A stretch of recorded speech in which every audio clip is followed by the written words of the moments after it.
হঠাৎ করে এই ঠান্ডার মধ্যে রাত্রিবেলা আমরা কোথায় যাচ্ছি ঘুরতে? তো চলো গাইস, ভিডিওটা শুরু থেকে শুরু করা যাক। Hello everyone, good morning. কেমন আছো তোমরা সবাই? আশা করি সবাই খুব ভালো আছো।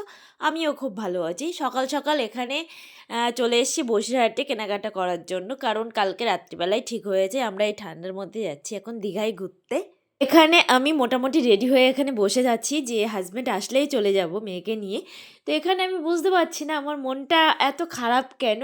আমার দেখে মনে হচ্ছে আমি খুব কষ্টে আছি, কিন্তু ওরকম কোনো ব্যাপার না। আমার যে ঠান্ডার মধ্যে বার হবো এটাই আমার ভালো লাগছিল না।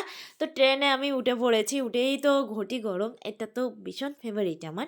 এটা এসছে আর খাবো না তাই কখনো হয়? রাত্রিবেলা আমি তেমন এরকম ধরনের খাবার খাই না, কিন্তু এটা পেয়েছি, না খেলে যেন কেমন একটা ভগবান পাপ দেবে এরকম একটা কিছু মনে হলো।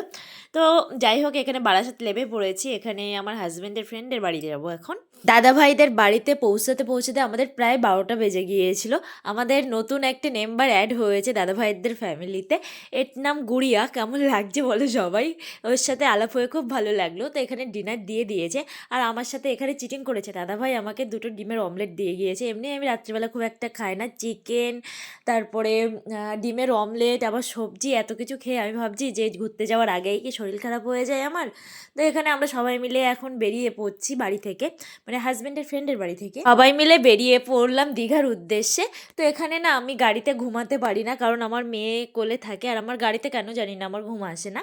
তো যাই হোক, এখানে কোলাঘাট থেকে একটু দূরে আমরা কোলাঘাট পার হয়ে একটু চা খাওয়ার জন্য এখানে ব্রেক নিলাম। এখানে আমার মেয়ে তো এখনও ঘুমাচ্ছে, অলরেডি সকাল হয়ে গিয়েছে। আমরা কিন্তু দীঘা পৌঁছিয়ে গিয়েছি। তো ভিডিওগুলো খুব সুন্দর সুন্দর আসছে, তোমরা অবশ্যই দেখতে থেকো। আর ভিডিওগুলো ভালোতে লাগলে একটু লাইক কমেন্ট করে একটু শেয়ার করো। তো আজকে এই পার্টটা এই পর্যন্তই, দেখা হচ্ছে নেক্সট পার্টে। টাটা।